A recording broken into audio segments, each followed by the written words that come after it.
للأسف تعب وسهر ومسيرة السنتين راحت بلحظة.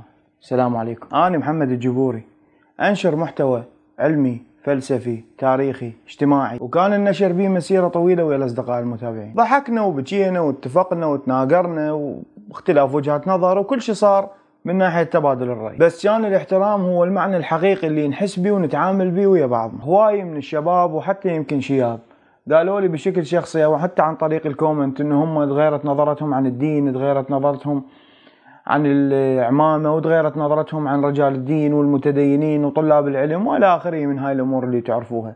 وحقيقة كنت كل السعيد بهاي الكلمات اللي تصدر منهم، وتتحس نفسي كأنما بهاي الكلمات املك الدنيا. وهالتواصل والنشر كان كله يتم بهذا البيج، شوفوه قدامكم.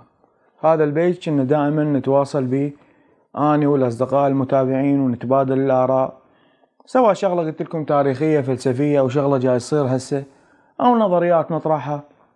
وحتى ممكن كنا في كثير من الأمور أني ما أبدي رأيي بالقضية، لا، أتركها للمتابع من باب تحفيز العقل وتحفيز القراءة وتحفيز التفكير كذلك. بس للأسف البيج تهكر وراح، وهنا أنا أتهكر ما أقصد طار يعني واختفى، لا، البيج موجود بس خرج عن إدارتي، يعني اجى شخص اخذه وسيطر عليه، وانا هسه ما لي اي سيطرة عليه. واحب اقول للهكرة الله يغفر لك وجزاك الله خير، ويا رب ان شاء الله تتوفق بحياتك. المهم احب اقول اللي يصدر من ذاك البيج انا ما مسؤول عنه، لان البيج خارج ادارتي وما اقدر بعد اوصل له وما اقدر انشر به حتى ما نشوف. وسويت هذا البيج الجديد اللي جاي يشوفون من عند الفيديو، فاللي كانوا متابعينه قبل هناك وحابين انه الموضوع يستمر والنشر يستمر، فاتمنى منهم انه يتابعون هنا.